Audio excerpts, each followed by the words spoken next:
C'est pour vous raconter une histoire qui est vécue pour moi. En 2002, je suis à mon lieu de travail. Je suis personnel de santé. J'étais enceinte de 6 mois de grossesse. Donc 6 mois de grossesse, je passais des gardes, donc je commençais la garde de 16h à 8h le matin. Donc quand je venais à la garde, dans une clinique privée, dans le pays de mon père, qui est le pays de l'Afrique de l'Ouest, dans une clinique. C'est comme ça, un soir, j'ai fini la garde, j'ai fini les accouchements, on a fini tout ce qui les traitements, les accouchements, les hospitalisations. Tout le monde allait se reposer. Moi, je suis restée dans ma salle de garde à faire la lecture parce que j'aimais bien faire la lecture après, quand c'était plus calme. Donc, et après, je me suis sentie fatiguée. Mon aide-soignante était fatiguée. Elle m'a dit, bon, écoute, moi, je vais me coucher dans la salle d'accouchement. Je lui ai dit, ben, vas-y. Moi, je reste encore pour faire ma lecture jusqu'à 3h du matin. Je commençais à être un peu fatiguée. Je me suis levée. J'ai dit, bon, tiens, je vais aller m'assoupir un tout petit peu. Je vais dans une chambre où il n'y avait pas de malade. Je vais essayer de m'assoupir. Je ne dormais pas. Pour dire que j'étais profondément endormie, non. J'ai enlevé mes chaussures, j'ai enlevé ma blouse.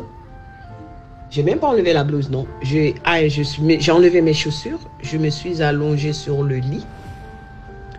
À peine 2-3 minutes, j'ai commencé à m'assoupir un peu. Je sens comme s'il y avait 4 personnes qui me tenaient, les 2 du côté des mains et les 2 autres au niveau des pieds. Donc je bougeais, je disais, mais lâchez-moi, vous êtes qui? C'est là où, dans le coin, je regarde. Il y a une dame qui est bien habillée, tout en noir. Elle a mis un voile pour qu'on ne la reconnaisse pas. Elle a mis un voile. Donc elle dit, ne la lâchez pas, tenez-la. Tenez-la, je vais prendre cet enfant, tenez-la. Je dis, lâchez-moi. Donc sur le coup, j'ai appelé mon père, j'ai appelé ma mère. Je dis, papa, maman, j'ai appelé ma maman comme on a l'habitude de l'appeler. Je dis, vous n'allez pas me laisser, vous n'allez pas laisser cette dame prendre mon enfant. Mon Dieu, vous ne pouvez pas laisser cette dame prendre mon enfant. J'ai commencé à faire la prière. Elle dit, tu peux dire tout ce que tu veux, cet enfant, je vais le prendre. J'ai commencé à prier. Je dis, j'appartiens à Dieu. Cet enfant-là, appartient à mon Dieu et à mon Créateur. Tu ne l'auras pas. J'ai commencé à prier. J'ai fait des sourates que je connaissais. J'ai récité. Au bout de 10 minutes, j'ai senti qu'ils m'ont relâché. J'ai fait les yeux ouverts. J'ai sauté du lit. J'ai regardé le coin. Elle voulait venir vers moi. Oh là là, mais j'ai ouvert cette porte-là. Je suis sortie en courant. Quand je sors en courant, je me croise avec un de nos médecins qui était 5h30 qui commençait à faire la prière. Qui allait faire les ablutions pour faire la prière. Il me demande, je suis toute tremblante. Il me demande, qu'est-ce qui ne va pas? Pourquoi tu cours? Tu cries? Je dis, je viens de voir quelque chose, je n'en reviens pas. Il me dit, qu'est-ce qu'il y a? J'essaye de l'expliquer. Il me dit, dépêche-toi de faire l'ablution et tu fais 2 rakas avant l'heure de la prière. Et tu fais des bénédictions. Il dit, si tu dis que tu ne dormais pas, ça, tu as reconnu la personne? Je dis, bien sûr. J'ai bien regardé la personne et la personne ne s'est pas cachée. Elle est venue en face de moi, elle voulait me prendre l'enfant. Mais comme j'ai appelé mon père et ma mère et j'ai fait les ablutions, elle n'a pas pu. Et les 4 bonhommes qui me tenaient, ils m'ont lâché. Et c'est là que j'ai réussi à fuir. Depuis ce jour, la nuit, quand je suis de garde, c'était pénible. Parce que chez moi, c'était compliqué parce que j'étais dans une maison où on priait beaucoup. Donc, cette personne n'avait pas trop de chance d'arriver juste parce qu'à cause des prières, c'était compliqué. Mais chaque fois que j'allais à la garde, c'était toujours comme ça. Mais finalement, je me suis arrangée à ne plus dormir. Je passais ma garde assise. Même si je sommeille, je commence à marcher, mais je ne dormais jamais. J'ai appelé mon papa. J'ai expliqué à mon papa le rêve. Mon père me dit, ah bon, elle a encore recommencé celle-là? Je lui dis, je ne comprends pas. Je lui dis, papa, c'est quoi? Qui? Il me dit, tu as reconnu la personne que tu as vue dans le rêve? Je dis, oui. Il me dit, c'est qui? Je donne le nom. Il rigole, il dit, reste tranquille. Rien ne va t'arriver, ma fille. Rien ne va t'arriver. Je dis, ok. Et depuis lors, depuis ce jour, tous les nuits, que je me sois la journée, quand je m'endors, je le vois toujours. Mais là, elle avait changé de système maintenant. C'est-à-dire que maintenant, quand les rêves, c'était toujours, je voyais une dame qui m'appelait. Il me disait, viens m'accompagner. Et bien moi, tout bêtement, je suivais comme un mouton dans le rêve.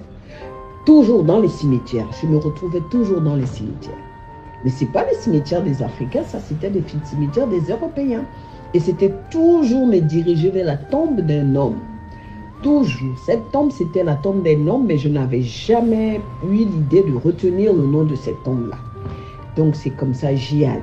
Donc quand j'arrive à un certain niveau, au niveau du cimetière, il y a une dame qui vient, une autre dame qui parle fort, qui tonne. Qu'est-ce que tu viens chercher ici? T'as rien à faire ici. Dépêche-toi de retourner. Et c'est comme ça, je me réveille en sursaut. J'ai fait cette grossesse-là, j'étais à 6 mois. J'ai accouché à 8 mois et demi. 8 mois et demi, on a déclenché mon accouchement. On a déclenché mon accouchement, ça n'a pas marché. Finalement, ils ont dû appeler un anesthésiste d'urgence pour venir me faire une césarienne parce que j'ai commencé à faire une rupture de l'utérus. Il commence à faire une rupture de l'utérus. C'est comme ça, quand je rentre au bloc, j'ai une collègue qui me dit, n'accepte pas. Si on te demande d'accoucher par voie basse, dis non, réclame la césarienne. Je dis pourquoi? Elle me dit, tu vois pas toi-même les contractions, comment ils sont rapprochés? Ça, ce sont les contractions d'une femme qui va accoucher. Mais demande une césarienne, sinon, ma chère, tu es mal barrée. C'est comme ça, le médecin me dit, non, écoute, essaye de supporter. Je donne sur le médecin, je dis non. Je veux une césarienne tout de suite ou je vais ailleurs. J'appelle mon mari, je vais faire la césarienne ailleurs. C'est comme ça, le responsable de la clinique appelle l'anesthésiste qui vient en courant. Tout de suite, ma collègue m'a déjà préparé pour le bloc. Elle m'a rasé, elle a tout fait. Elle m'a dit, allez, je t'amène au bloc, ils vont te trouver dans le bloc. C'est comme ça, l'anesthésiste est venu en courant parce qu'elle ne faisait qu'à harceler l'anesthésiste. L'anesthésiste est venu en courant. Mon responsable, le responsable, le propriétaire de la clinique est venu. Donc, ils ont fait la césarienne à 3. L'anesthésiste, plus 2 le médecin, le gynéco, plus 2 autres médecins. Je les entends. Pendant qu'ils sont en train de faire la césarienne, ils disent, mais merde, elle a eu la chance, elle avait commencé à faire une rupture de l'utérus et on allait la perdre avec le bébé. C'est comme ça que j'ai accouché de mon fils. C'était le 25e jour du mois de Ramadan. Donc, non, c'était le 20e jour du mois de Ramadan parce qu'il restait les 10 derniers jours du mois de Ramadan. Et mon beau-père était allé faire les 10 derniers jours. Il était venu me voir à la clinique avant que je n'accouche parce qu'on lui a dit, je suis en travail bientôt. C'est là il est venu, il m'a dit, je viens te voir parce que je rentre à la mosquée pour les 10 derniers jours de la prière. Ne t'inquiète pas, tout va bien se passer. On remet tout dans les mains de Dieu. Mais moi, je rentre à la mosquée pour les 10 derniers jours. Comme ça, j'ai accouché par césarienne. Alors que tous mes enfants, lui premier, le deuxième, lui, il est en 3e position. Je n'ai jamais eu de problème au niveau des accouchements.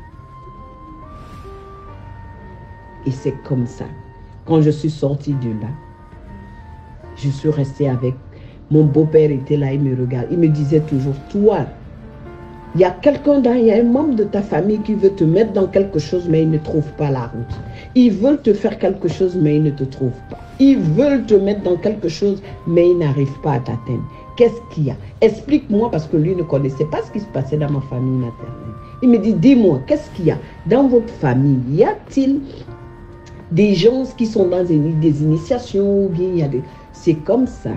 Je rentre, j'essaye de lui donner certains détails Il me dit, faites très attention.